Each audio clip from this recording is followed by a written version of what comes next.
Hello, Cheryl. It's so good you're back again.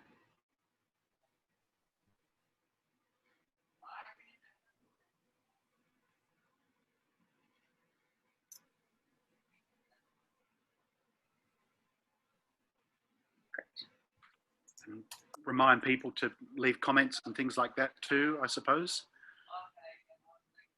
Yes, so you all would have heard that. Michael is reminding you to leave comments, etc. So just so everyone is aware, there's the chat function at the bottom of your screen.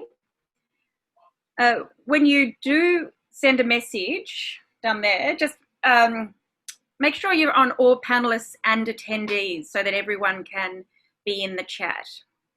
Excellent. Hi, Barb. So glad you're here again. Thank you. Great, Ingrid.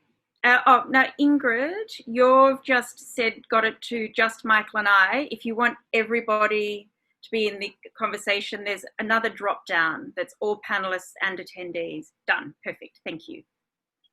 Great.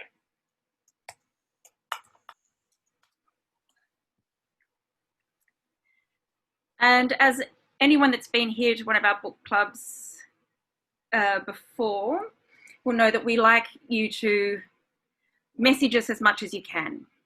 So all of your comments, we're here for your comments. Michael and I we're not professionals.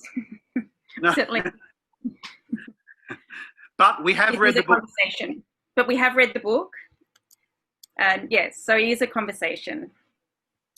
And you're very welcome to participate. And we really want you to. So keep those fingers working on the keyboard, and we'll read your questions and comments up as soon as they, or soon after they come up. And of course, at 7 o'clock, Brooke, we're joined by. Yes, so at 7 o'clock, Angela Savage, the author, will join us. That's the format we tend to use. So you, yourselves, and Michael and I all chat amongst ourselves for half an hour and to get out of our systems what we, get to some points with it.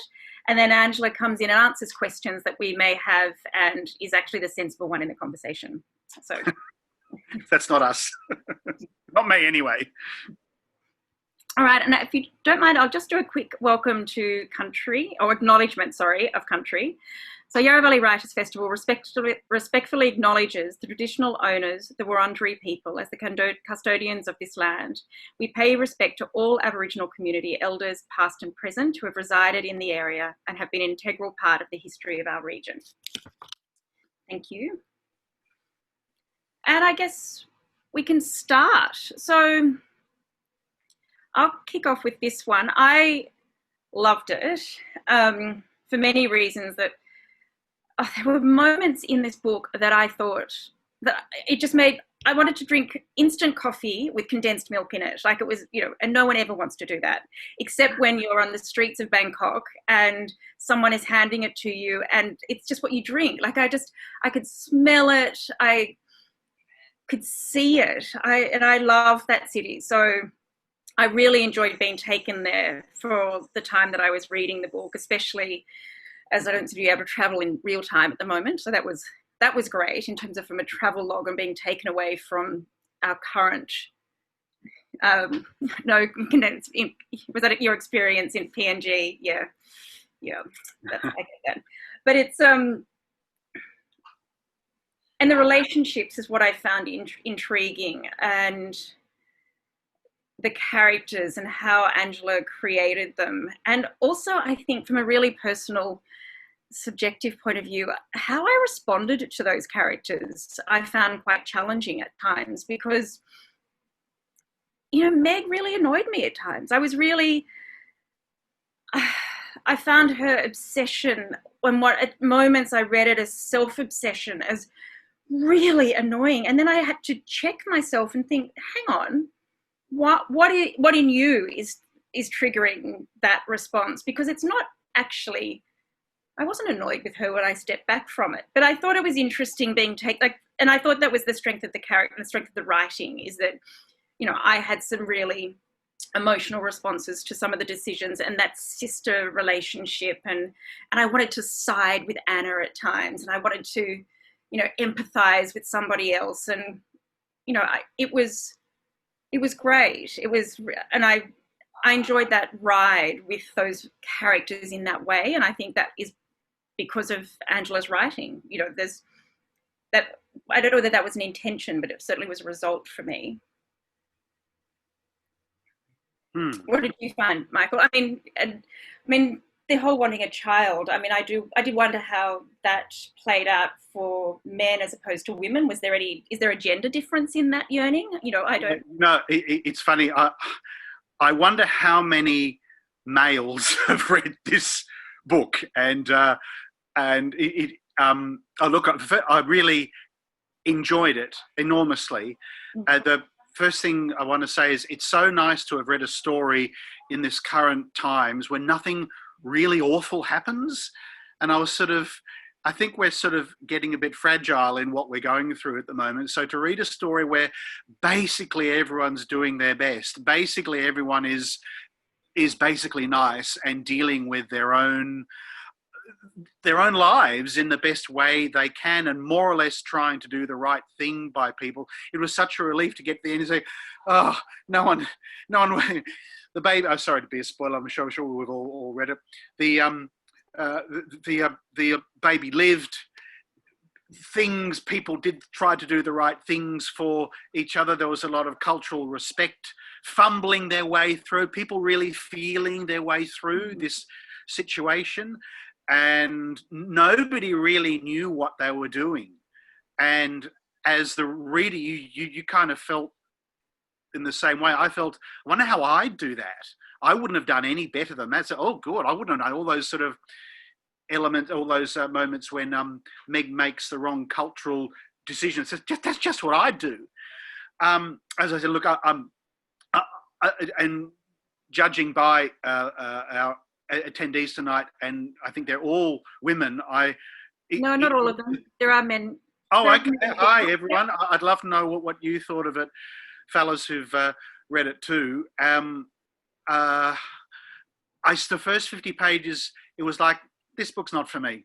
This book wasn't written for me, but I got through that, and I was just pulled into their experience, and I really enjoyed it. And all the cultural things. I know you know and love Thailand, Brooke. I've never been there, and I kind of felt like, wow, I'm being introduced to a part of this country that people wouldn't normally see, the kind of medical system and hospitals and doctors and what the local peoples think of us as foreigners and all sorts of things. But yeah, yes, that's my opening gambit. There was that wonderful sense of being behind the scenes that the character of Anna gave us, I think, you know, in terms of, and that struggle that is constant of being culturally and politically correct and compassionate, with a desire, like that stems from a desire of compassion and fairness, and, you know, and struggling with how that plays out in reality sometimes when people are negotiating these trades. And having Anna's political, her very complex and very, certainly at the beginning, very rigid belief system, and her love for the country and her love for the people and love for the cause, but she's a true believer. She's out there for the poor and the downtrodden of this world, and, you know, is doing her best to deliver good with a lot of cultural respect. That being challenged by her very own sister, and she loves her sister, so she's made to kind of look at herself. Pauline has said, I love the emotion created by the sisters' relationship. That to me is the most interesting aspect of these two sisters, of the book, that the relationship between these two sisters that manages to survive this story, but at times I felt only just. Yeah, Celia's asking, did it raise the question for us, for like the whole group, around surrogacy and in countries that are not first world? Look, there was a lot of moral dilemmas, I think, in this book, and I think that's what Anna's character was fabulous for. She was almost like a moderator for a lot of that concern, I guess. What did you think, Michael? Yeah, well, that's one of the aspects of it that I kept asking myself, what do I think of this? What do I think of this surrogacy thing. And I think one of the most interesting characters, and I love this character, it's and she only makes one appearance, and I think it's an aid worker for the Cambodian government or the Laotian. I can't remember if Anna is in Phnom Penh or Lao. I can't remember. No, sorry, it's Cambodia, not Thailand. Where she goes and talks to this woman and she's fitted out in this decaying old French colonial building, and I think she's even smoking, and she's sort of completely unruffled by, even though she works with the poor of her country, she's totally unruffled by the fact that, well, women really, the girls are making a decision, and it's empowering for them, and it gives them a lot of money that they can invest in something really substantial. And the implication was that, these kind of Western sensibilities you have about, oh, well, will she bond with the child and not want to go back? That's kind of this is the real world. This is a third world country. We don't have the luxury for those kind of considerations.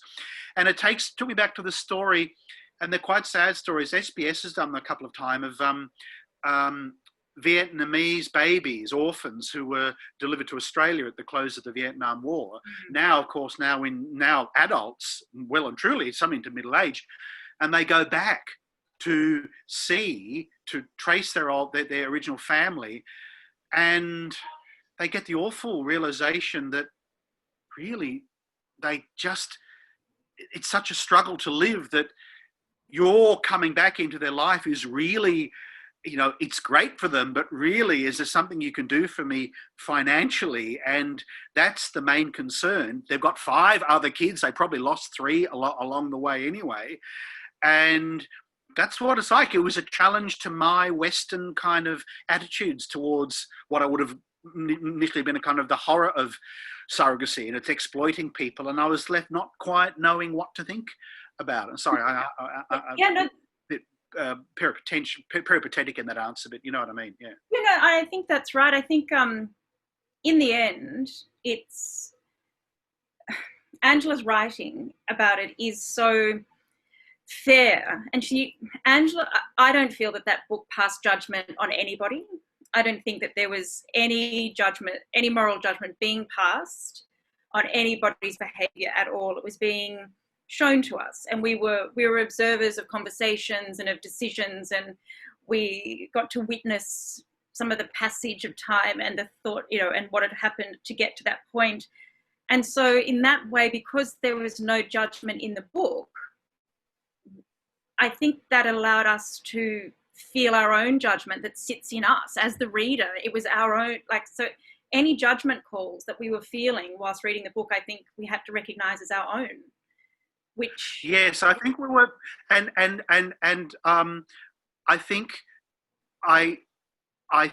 Angela does these little tricks where she throws us off balance, and I was going to talk about that, but Karen's jumped in with a terrific, is what I was going to say about, and it's a great observation, Karen.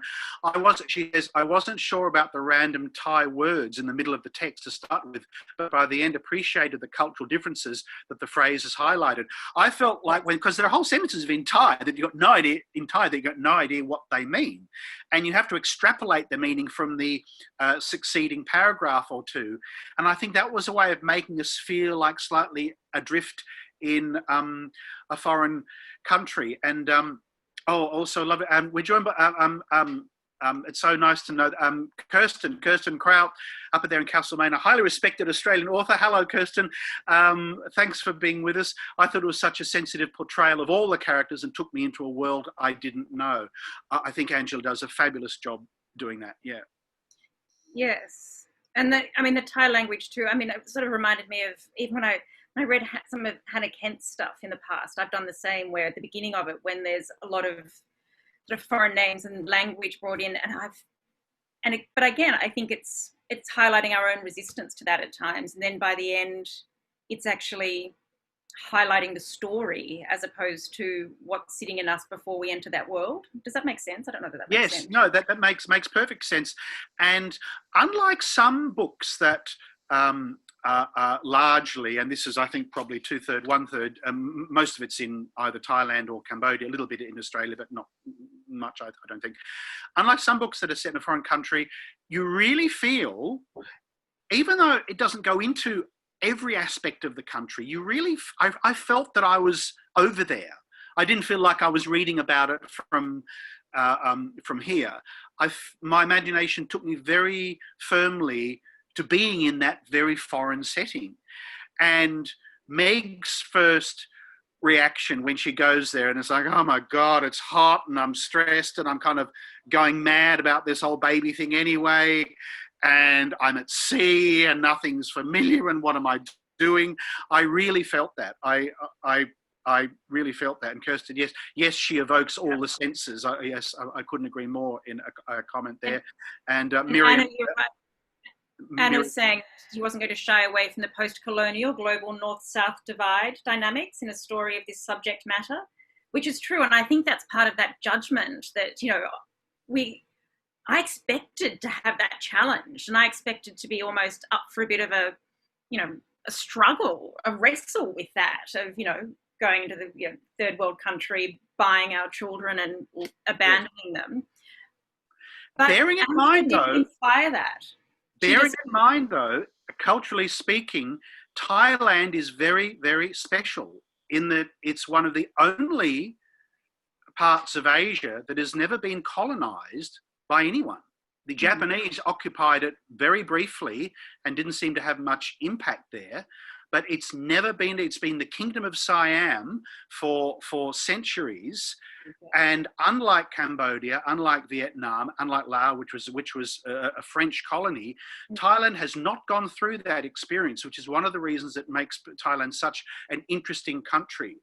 And to anyone who can get Thai culture, I believe, is very lucky because it's quite unique. Just want to add that as a bit of cultural context to it. No, that's great. And when Anna was talking in Thai, I found myself quite envious of her being able to speak a language. Thai is a really hard language to learn for, someone that comes from an English-based country. She had it and she could do it. And also I think because of the way possibly that when I travel, I do tend to go to one spot and just stay there. So just being in Bangkok for most of this story was like a trip for me. I mean, I was quite happy just to wander from one part of go through the park and be in the unit where I was staying or the hotel room and, to the hospital, because it felt intense and as though it wasn't a holiday, I guess. It was. They were working and they were part of the community, or for that moment, they were very much a part of the system as opposed to observers of it. Yes, and Nilima has given us the phrase, culture shock. Of course, what Meg went through is culture shock, and we felt that too. Yes, but I know you take the just slightly on the way Anja deals with. Brings you off into a foreign country like that. There's none of the kind of Thai you think of. There's a bit of, she mentions Phuket once or something, and but doesn't mention any of the kind of things that we would know about Thailand. This is a story about real people in a place dealing with what's to us incredibly profound business. Poor people facing the prospect of having to do this, having to do things that we Westerners simply would not be able to tolerate. We would not put up with. It would never occur to us to do this. It's illegal in the West, and for good reason. But she takes us into that world so well, and into the world of these two women's dilemma and their struggle with each other. Male characters virtually don't feature in it. Nate, I don't know, he's sort of a nice bloke, may as well not be there, really, when you think about it. I mean, he's a great guy, great husband. The most, left of field thing he did was bizarrely make a pass at Anna, which is referred to a little bit. Nothing seemed to have come of it. There's the male doctor, and the suave, almost slightly stereotypical Frenchman who, is the sort of womanizing Frenchman that breaks Anna's heart. But no, it's a very strong story about women, and for a male, it was great to read. I didn't feel that was lacking in the book. I just but it was also a feature. Was it just about women, or also that yearning for, that like Meg was, I use the word obsessed, which I know is loaded, but she really wanted a child, and it had become an obsession potentially out of not being able to have one. It's and as Miriam says, that was a great point. Maud's quest for merit, which I thought was that was such a wonderful element, that like it wasn't just the money for Maud. She was actually trying to get merit after she'd done things where she'd lost merit. So now I got to think, if there's a slight criticism, I did not quite understand that concept. I would have liked that concept to be more explained to me. Is it like piling up goodness and you get? Is it karma? Is it karma? It's a karmic thing. That was my understanding of it. Is that you? Oh, hello, Robert. Hi, Robert. And Kathy's actually remind us that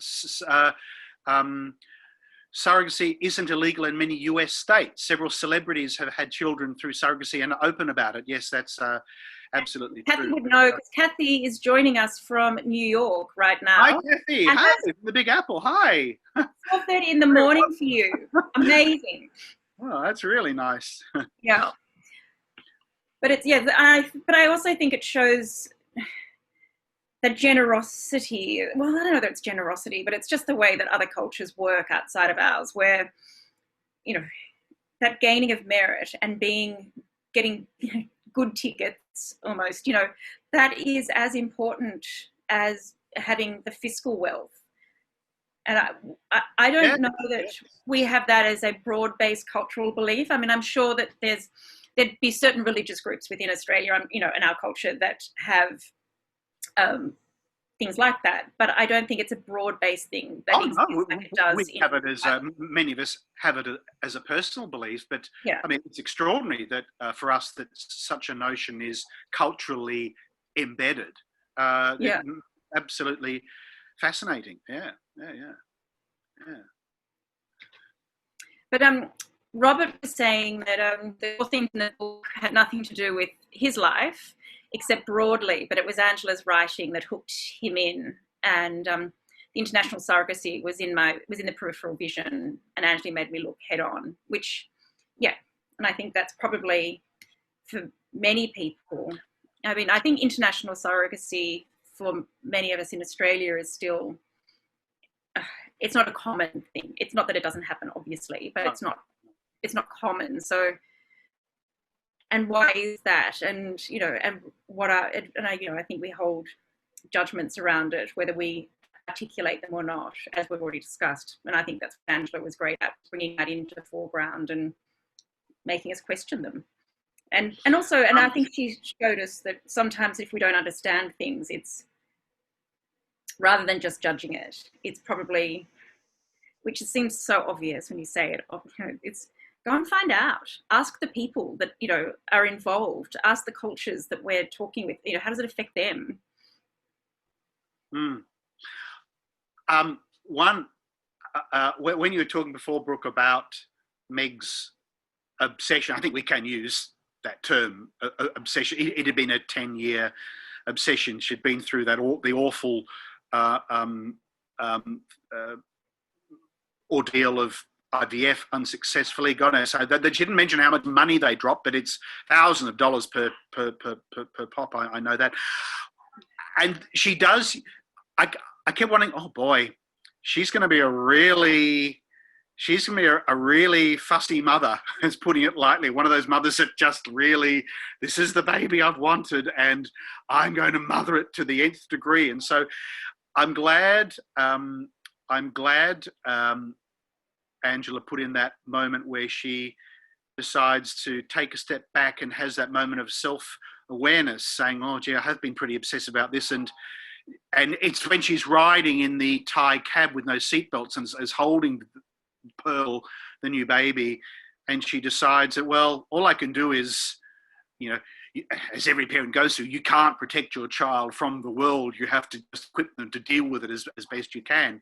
And I hope she takes that forward, because I kept thinking, wow, this kid's going to get mothering to the power infinity with Meg and her long desired wish fulfilled at last.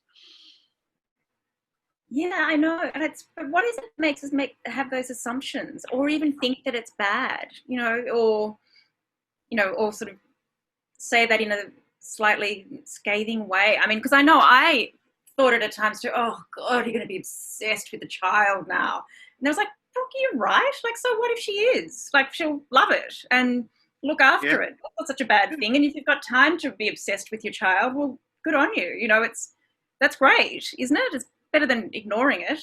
But I must say, I had those feelings did come up for me, and it was a good. I had to redress my knee-jerk reaction, I think, to a lot of that. I think that's what it really reminded me, that, that helicopter parenting, exactly, Kathy. It's, I don't know why. I think I have opinions around it because I've always had to be a working mother. So therefore it's easier to believe you don't or wouldn't ever do it, or don't subscribe to it when you haven't given yourself the opportunity to. But, really deep down, under that. And sorry, I was going to say, and to walk in these people's shoes going through this, which I've never had to do. And, by the end of it, I was giving Meg so much more slack than I did at the beginning, saying, lady, best of luck. You've been through hell. I'm glad it's bringing out for you. And we are now joined by the one and only, our author, Angela Savage. Hi, Angela. Over to you, Brooke. Yes. So everyone, this is Angela Savage, the author. Angela, how are you? I'm very well, thank you, Brooke, all things considered. So we've been having a chat. The questions that have just come up, so I might jump on those straight away if that's all right, because they're sort of running hot. There's and Kathy's here from New York. I just thought I'd let you know. Hi, Kathy. Is around surrogacy, and people are really sort of interested with the whole idea of surrogacy and the emotions it's brought up, and also whether it's like the research behind it. Like, what drove you to talk about it, and what were your findings after delving into it in this way? They're great questions, actually. My initial interest in the topic of surrogacy was sparked by a newspaper article from 2013 that mentioned a sudden jump in the number of citizenship applications being made in Thailand for Australian passports for babies born there, and attributing that jump to Australians, and the words they used were flocking to Thailand to find birth mothers for their children.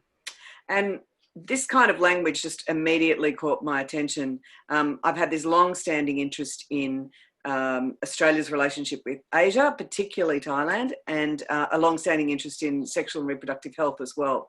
So this just set all my kind of alarm bells, but also my, as a writer, my kind of interest. And the language used in the article was really fascinating as well.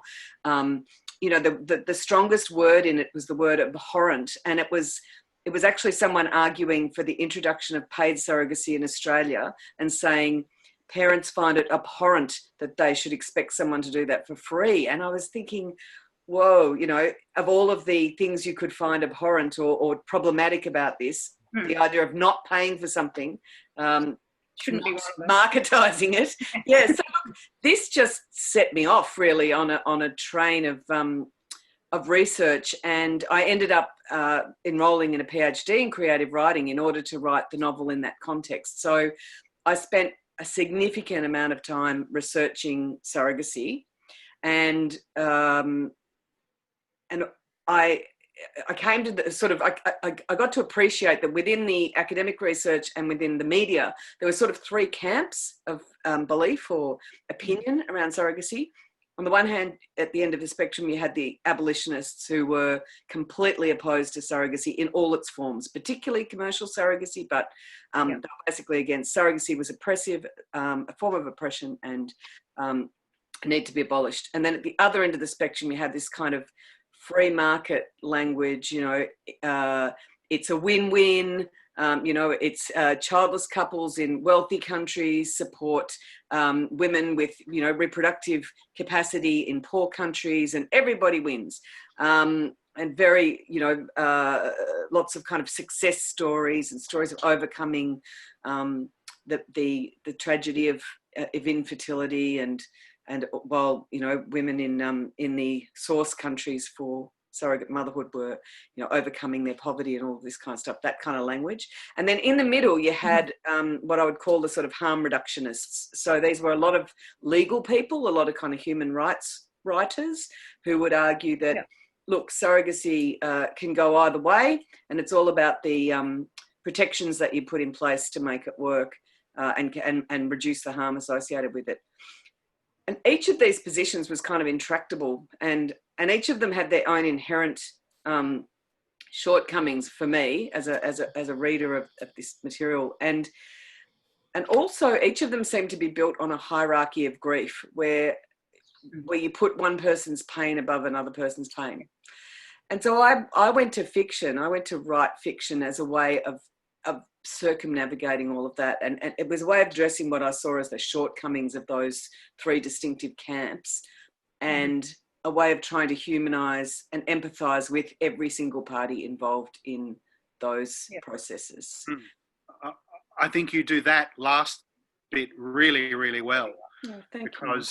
Because at the end of it, I didn't quite know what to think, which I think is testament to your execution of that. It was because I did come into this story almost like, okay, and I was going, hang on, what am I reading here? I'm having my prejudices and so on. Oh, okay, this is really interesting. That was really good. What I wanted to know though was the amount of money that Maud would have received for doing what she did. Was that in her culture a life-changing amount of money? Was that, could she have bought a house with it, or could she have set herself up for life with the money that she got from doing this? Look, there were... Sorry, not does she. Is that the sort of amounts we're talking about for these people? It certainly would have been the sort of amount of money that women were kind of making in a year, the sort of money it would take them 5 years to make in a lot of those countries. And that's even considering that brokerage fees, there were a hell of a lot of middlemen involved in those arrangements that were skimming. So a lot of the time what the intending parents thought they were paying to the surrogate would not be what was actually the surrogate was actually receiving.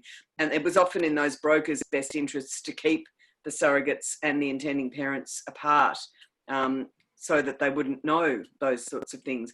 Look, it's interesting looking at the literature in the case of Thailand, because of course 6 months into my research, the baby Gammy story broke, and everything went pear-shaped in Thailand in terms of what was happening with surrogacy, and the Thai government pretty quickly banned it. Also in the course of that research, the surrogacy for foreigners was banned in India. It opened and then was banned in Cambodia. It opened and was banned in Mexico. So it was a very kind of fraught and movable feast. But what I could pick up in the research was that, look, there weren't all that many cases of women's lives being changed. I think women in Thailand in general have somewhat more agency, and that's again why I wanted to write the Thai story rather than say something set in India. The stuff that I've read about in India, there were a lot of cases of women going back into surrogacy for a second time, a third time. That money, if it wasn't transformative, was sort of only seen as the start of something. And there were cases of women sort of taking the money they'd made from surrogacy, setting themselves up in small businesses and changing their lives in that way. I also know of a particular case involving an Australian woman who had 2 babies by Thai surrogates, and those families are forever connected. They take the children back to Thailand or until COVID happened every year to visit their tummy mummies, as they call them. Oh, okay. And they put the women through retraining. So one of them retrained as a social worker. I think another one trained as a nurse. So that's probably the best case I've ever heard of this kind of surrogacy arrangement, but it was by far the exception rather than. Because that's what I was wondering. Rather than the rule. What is the research around what happens to these children afterwards? Because it's, we're dangerous human beings when we're obsessed with something. So much just drops away on the side of of our rational mind to get this thing that we're focused on, and then once we get it, what then? Often we haven't thought about that. That was very much one of the stories that. One of the features that occurred to me as I was doing this research was that everything was about getting the baby. The focus, and it was like the baby was the end point. And yet anyone who's had a child knows that actually having a baby is only ever the start of everything. And I think, but again, I tried to feel empathetic towards people who, surrogacy is always the last path you choose to go down in order to have a child. It's never anyone's first choice. And, I think having struggled for control over a very uncontrollable situation for a long time, people do end up in this space where they kind of overestimate their capacity to keep things under control. And, personally having a baby is the most out of control thing I've ever done with my life. But I guess I wanted to end the story in such a way that was implied too, that this was not a full stop. This was not the end of the story. This was really just the beginning of the story. And it is tempting to kind of revisit that family, years later to see what space they're in. There is longitudinal research being done on the children who are born to surrogates, but it's still, well, when I was doing my research, it was still relatively new because the numbers are really quite small.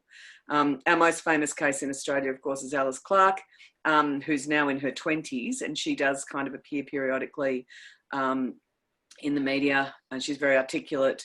There is some longitudinal work being done in the UK where surrogacy is not commercialised.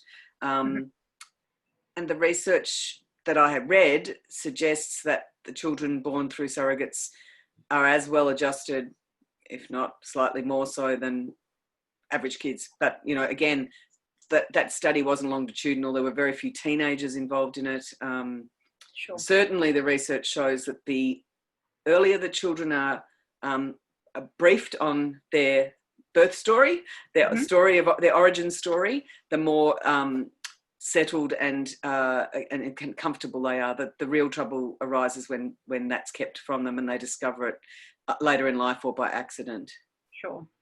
Now, Miriam has just asked for the Q&A. It must have been, or she made a statement and asked a question.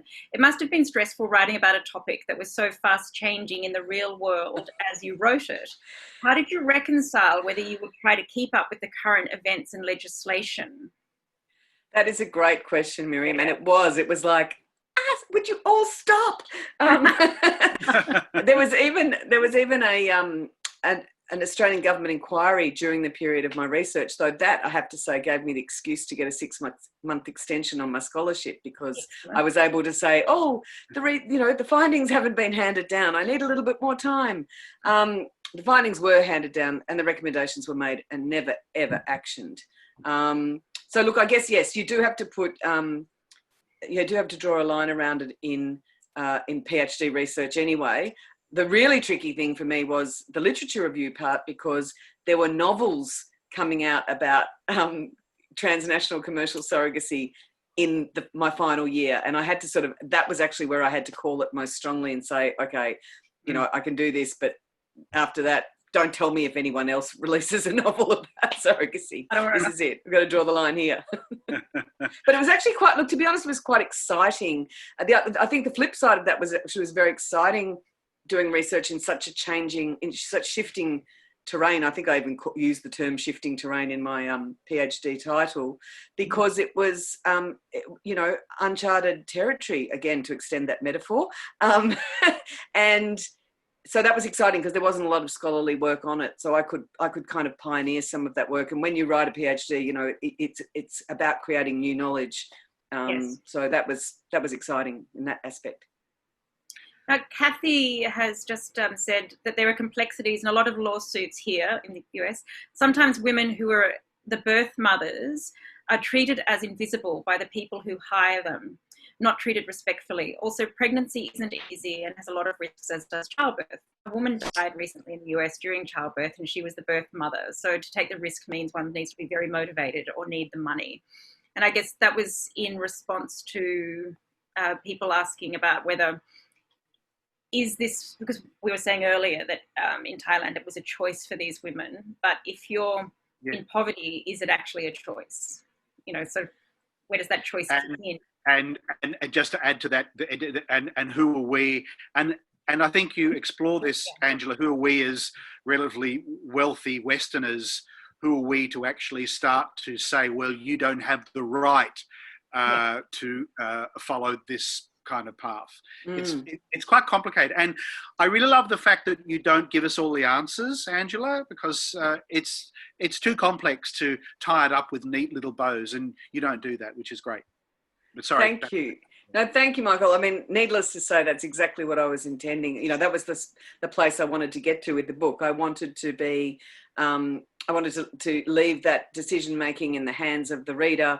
I just sort of wanted to, I didn't want to tell the reader what to think. That was very important to me. I wanted to pick up on a point that Kathy made, though, about the invisibility of the surrogate mothers, because, choosing, as I did, as a non-Asian Australian writer, to write from the perspective of a Thai character was not a simple decision. Particularly, again, one of the other things that happened during my PhD research was Lionel Shriver's Brisbane Writers' Festival speech on cultural appropriation. So there was a whole chapter of the thesis devoted to that.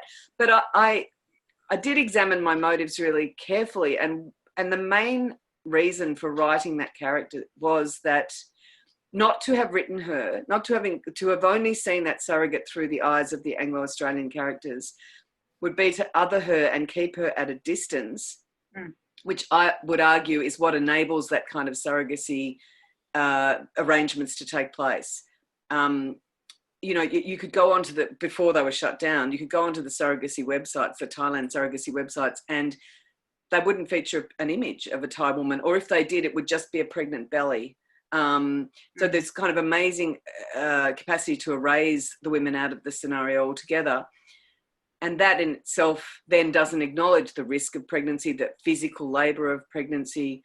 And so I really wanted to put the reader into the head and body of what, that's why the book does go into a lot of descriptions about the medical procedures that are involved, the pain that's involved, not just the emotional pain, but the physical toll that it takes. Because I feel it's only by bringing that into people's consciousness that people then, are in a position to question our right to do those kinds of things, the decisions that we make, where we draw the line around who can do what kind of labour, or as I think they say in The Handmaid's Tale, who can do what to whom and be forgiven for it.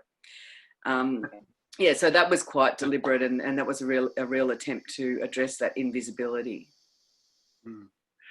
I really admire the way, Angela, you just in terms of a story, often when you have several major characters, and there are three main characters, the three women in this, I think you balance you actually have three protagonists in the book, which is very difficult to maintain, but I think you do it really well.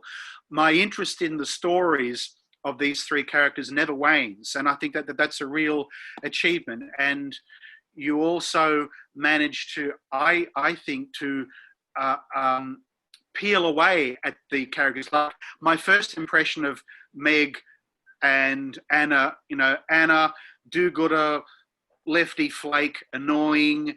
Meg, neurotic, baby obsessed, annoying. But then you that's not what you're left with. You actually have much more respect for your characters at the end of the book and the beginning. So that was one of the most enjoyable aspects as a reader that I really liked about your story. Thank you, Michael. I really appreciate that.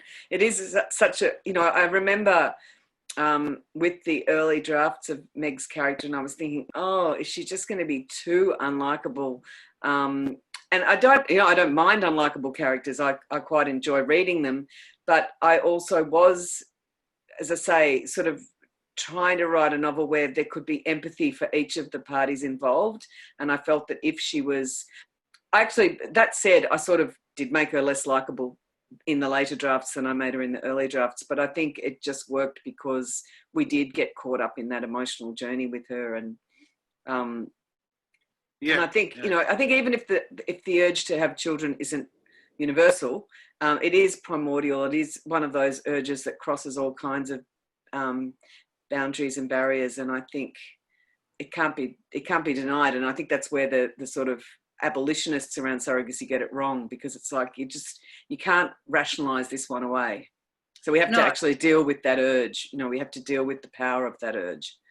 And it sounds really trite, but I do think women and everyone's age is slightly different, where they can get sideswiped by this overwhelming urge to have a child all of a sudden, even when it hadn't been something that that they'd thought about at 19 or 20, but then all of a sudden at sort of 35 or 36, they're like, oh my God, I can have a child. I need to fix this now, and Yes.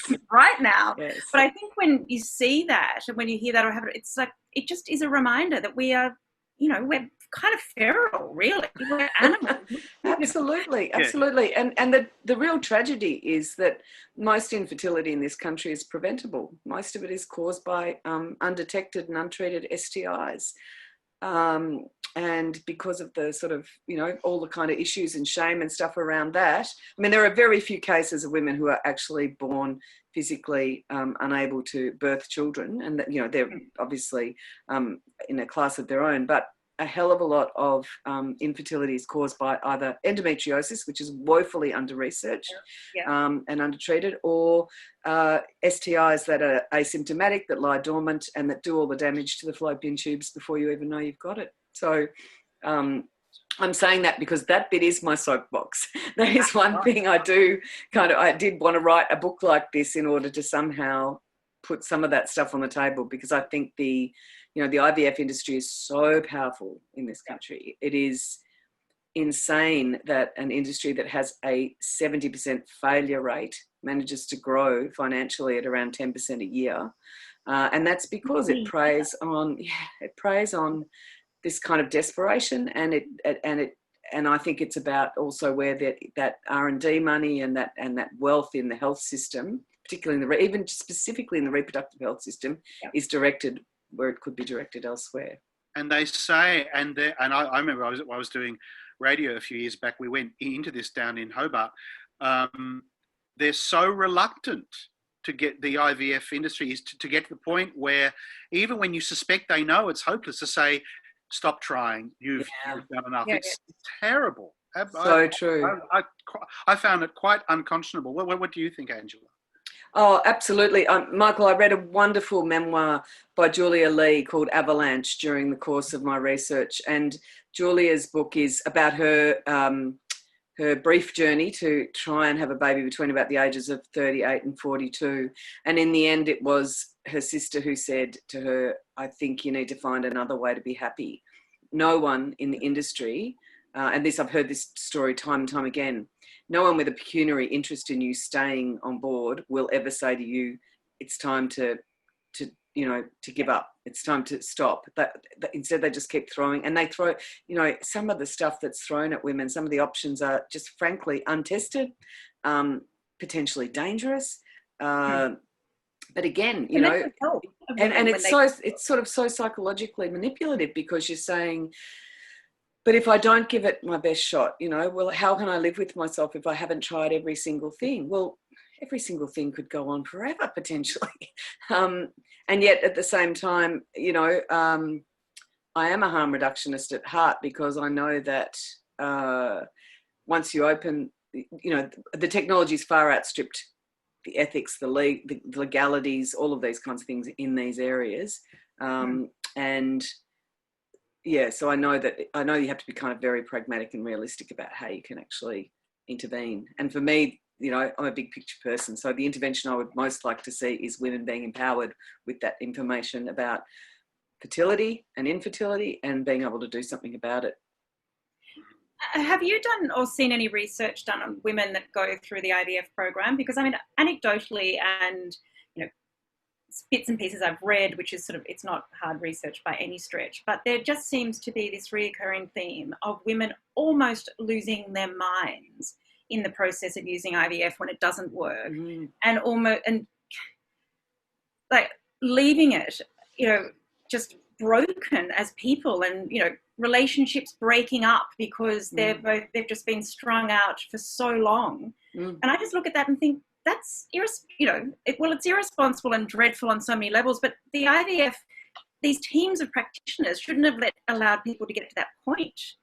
I wouldn't have thought. Absolutely. And I mean, this is why Julia Lee's memoir is such a standout, because I think what happens is that by the time people are out that other end of the IVF journey, to use their language, and it's been unsuccessful, they're so racked by grief that, you know, that's the dominant, overwhelmingly dominant kind of emotion.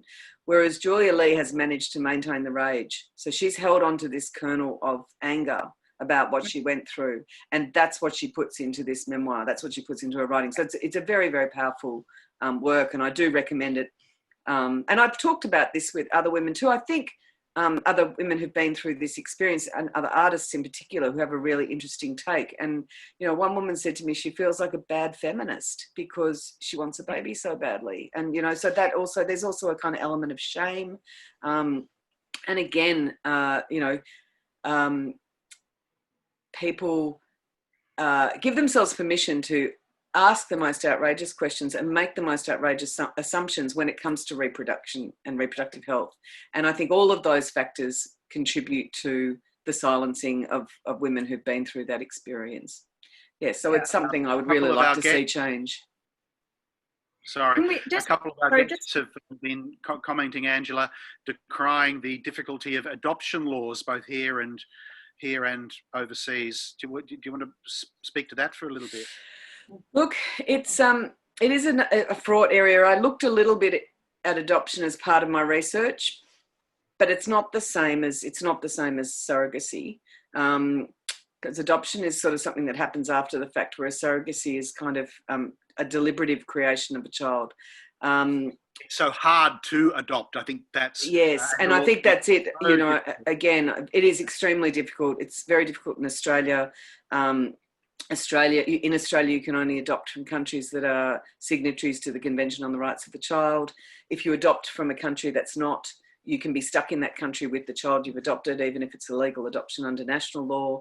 And simply in Australia, you know, with improvements in both the capacity of single mothers to raise their own children, and also, you know, this country has a horrendous history of children being stolen, both in terms of the stolen generations and the forgotten Australians, you know, children being stolen from vulnerable women, so and adopted out by, you know, better people who are considered morally better as parents. And so I think there's also, you know, a hell of a lot of historical baggage, and rightly so, around adoption. I think it's seen very much as a kind of last resort these days, and it does mean that the options for raising children are less. Now, that said, there are plenty of children in need of foster care, and I think, again, because we reify babies and people want, you know, I remember when I lived in Hanoi years ago, there was a very kind of active trade in, and I use that word deliberately, in Vietnamese babies for French adoptions. And I would see these kind of large groups of French couples coming in, and they'd be sitting in cafes and they'd be boasting about who had the youngest baby, who'd been able to adopt the youngest baby. And I think all of those factors contribute to less enthusiasm for fostering older children, for example, and yet we know that there's plenty of children actually who do need to be cared for. And so, there are all kinds of possibilities for parenting. It depends on people's openness to it, and I'm not in any way suggesting that those paths are easy, but they do exist. The options are there. Can I just change the topic for a sec? We've got Pauline Wilson was asking earlier. She was just saying the book really evoked a lot of emotions in me about the sisters' relationship. I was annoyed with them both at different points. Was this something you intended readers to feel, or just a consequence of the complexity of the story? I actually have to admit, and we talked about it earlier, that their relationship was wonderful to be. Well, it was wonderful, and quite. I did squirm a bit because it's like, oh, this is such the tightness of that sister, that relationship where you love them, like you do, but you just can't stand them as well. And like the rudest you are to your own family, and you expect the most from them, and you're outrageous with them. You wouldn't treat a friend like that in a million years. And you really illustrated that beautifully, I thought. Yeah. Brooke, that is the best compliment, because I don't have a sister, and so I'm writing this. Oh, get out! Really? Yeah, I was writing that relationship. Yeah, I have a lot of friends who have sisters, and my mother had 5 sisters. So yes, I have seen some of those dynamics play out. Thank you for that. That's really fabulous feedback. It's enormously gratifying to think I pulled that off. And it was seeing those relationships. And also I do have siblings, but I think families are hothouses for those kinds of relationships. And especially when, the choices siblings make diverge, even though you love them and you love them unconditionally, there's this kind of implied criticism, isn't there, in the fact that, well, how can I, there's an implied hierarchy of choices or something, and a feeling of the need to justify the different choices that are made, even though we love each other and we want to respect each other's choices. I think those kinds of dynamics play out quite in families. And so, yeah, that was, they were obviously all sorts of things I wanted to explore. And because I have seen a lot of sisters who are vastly different from each other. And that always fascinates me, how that can happen in families where, the same material, the same genetic material. And I guess I was also playing with that a little bit, I think, because in the whole surrogacy enterprise, there's this overemphasis on genetics as a basis for parenting and blood, particularly the patriarchal line. And I guess I wanted to sort of also posit that, well, actually a genetic bond doesn't necessarily make you close or make you alike or make you simpatico either. Like, it's a hodgepodge, a crapshoot, as the Americans would say. The other main character that you Maud, Anna Song, I think, has given you a fabulous compliment. Anna says, good on you, Anna. As an Asian Australian reader, I really appreciated how the Maud voice was done. And it takes courage and skill to have done it the right way you have, to done it the way you have. So that's a pretty good compliment too, I think. Thank you, Anna. That's so lovely. I'll go back to just what I said at the beginning, and it was so lovely to read a story, especially in the climate we're in at the moment, the kind of strange, I don't know, fourth dimension we're living in or whatever it is. It was so lovely to read a story when nothing really horrible or bad happens, and it's simply people trying to deal with situations with what they've been equipped with, and were more or less trying to do the right thing by each other. I found that really refreshing. Oh, really. Thank you, Michael. I'm hoping too that people get a little bit of pleasure out of the virtual travel to Thailand, since the actual travel isn't available to us at the moment. That's right. I said that at the beginning. Spoke to that a little bit earlier. I loved being in Bangkok. Loved it, because I did actually have to put it down at one for a bit and go, oh, I don't know if this is just building my desire to go, so therefore a complete tease, or whether I could just fall into it. I ended up just falling into it. But I also said earlier that it did make me want to drink, instant coffee with condensed milk for a moment there and stand on the street. Well, the book is actually my love letter to Bangkok. I've never, even though this is my fourth book that's partially or fully set in Thailand, I've never actually set the story in Bangkok, and yet that was my home for 2 years. And it's a Bangkok that doesn't, a lot of the places there don't exist anymore. So it was also about a love letter to a particular kind of Bangkok. And so it was a big part of the incentive for writing it, actually. Yeah, because I love Bangkok. That's one of my favorite cities. So I haven't been for years, but when I always found it so invigorating, and it was thrilling to be in it because it's so wild and beautiful. And I don't know. I remember one night going for a walk down it. I thought I'd got us lost, and it was like really dark and potentially dangerous, and then walked around a corner and there's this beautiful, the restaurant that I was looking for there, which this is years ago, it was called the Press Duck, and we'd been at the markets all day and we looked dreadful and turned up, and I realized that it was I didn't know until I got to the front door that it was quite fancy, and I was like, oh look, I'm so sorry, don't worry, we'll come back another time. I'll make a booking and do it properly. And he's like, oh no, don't worry. This is Bangkok. Come in. And we just we looked like tourists, like that had been at the markets all day. And he put us in this really beautiful table. Everyone else was dressed right up. It was just that sense of generosity. And I thought, this is actually why this city is so good. Yeah, it's a wonderful city. And, I've always thought, stuff New York, Bangkok's the city that never sleeps.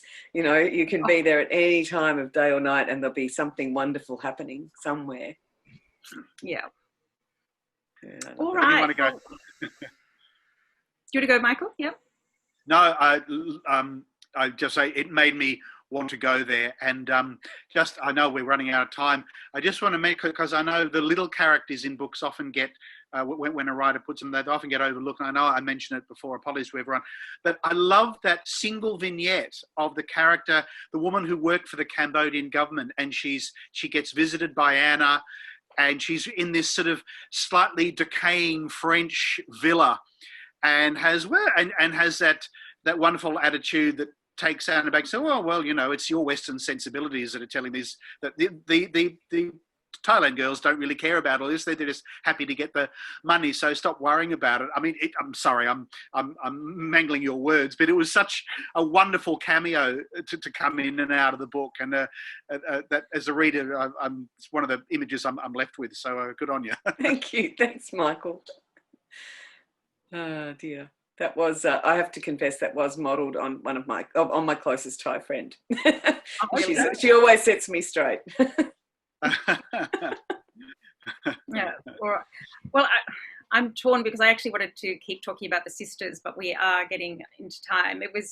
I'm going to, because I did love, so I just want to make comment on it, that I thought you portrayed Anna's heartbreak, just with her choices she'd made around being near Meg and not being there with, the boyfriend that didn't work out, with, having a child, but then but not being able to have one almost out of guilt. And Meg's freedom with her throwing her guilt around, to everyone, for everyone to carry with her. And they weren't addressed in terms of, you didn't tie either of those things up. Mm-hmm. And I thought that was very humane and also very relevant in those relationships where often with sisters, there can be extraordinarily deep, or, family relationships, these extraordinarily deep things, these crevices that sit in people, and they actually never address them. They go to the grave with them. They just hold them. And I thought that was shown in that relationship really well. Thank you, Brooke. That's beautiful, beautiful feedback. And I think that's so true. The way you've just put it that way, where we hold those crevices, and we stand on the precipice. We don't risk falling in. We hold them rather than risk falling in, I think. And because sometimes the relationship's more important to hold on to than all of that other stuff. And it's kind of imagine the damage it might do, so we don't go there. Yeah. And I think, ultimately, I am really fascinated in questions of love, and the book is a lot about different kinds of love, including the sororal love, but also about the love you have for a child. There's that moment where Meg says to Nate, what if I don't love the baby that's, you know, I'm not biologically related to? And, you know, I've seen absolutely beautiful parenting relationships between parents who are not biologically related to their children. You know, gay men who bring up children together, lesbian women who bring up children together, in almost every case will at least one parent won't be biologically related to that child, and yet those relationships are so precious. You know, it's like that wonderful jumpsuit you see where on babies it says, they're both my real mothers. And, you know, I wanted those kinds of questions about, you know, the assumptions we make about the quality of love to be addressed too. Beautiful. Thank you.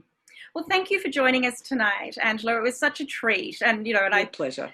And as always, I mean, especially you're obviously very good at this forum, but I think having these conversations with authors like yourself, it changes the book, it fills it out so much more, and it just enriches the experience. So thank you. It's a real gift to do that with us. Oh, look, it's beautiful. I really, really appreciate the opportunity. It's lovely to have the chance. I really respect that the Yarra Valley Writers Festival, you know, avoided the cancellation and has sustained these wonderful opportunities to talk books. So thank you, Brooke and Michael, for that and for tonight. And I want to thank all our wonderful guests who've been so responsive. You know, having promised to read out all the questions, well, we just weren't able to because there are so many. But thanks so much for participating. It makes it, you know, we really need your involvement, and you've all been great tonight. Thanks, it's been great having you all with us. Thank you so much. Good night. Thank you. And before everyone goes, I will just remind you that we're doing Meg Mundell, The Trespassers, next month. I'm reading it at the moment. It's wonderful. Oh, are you? Yeah, it's excellent. Wild. Because Chris, last month, we said, oh, and we're doing Mother of Pearl next month. And he's like, I'm reading that. And now you're doing the same. It's like we keep passing the baton on. It's really, yeah. How about that? No, but it's a terrific book. You are enjoying it. Yeah, very much so. It's spookily prescient, though, I have to say. Michael, it won't be comfort reading in that respect. I mean, she's talking about social distancing and PPE, and it was released last year. I'm just going, Meg, how did you see the future? That's fantastic. Yes. Do you know the link between this book and Michael's writing? A little bit, yes. So this ship is the ship that Meg's based on is the Ticonderoga. So she's based it on your real historical story, Michael. Well, no, right. She didn't base it on anything Not I based did. on your story, but same boat.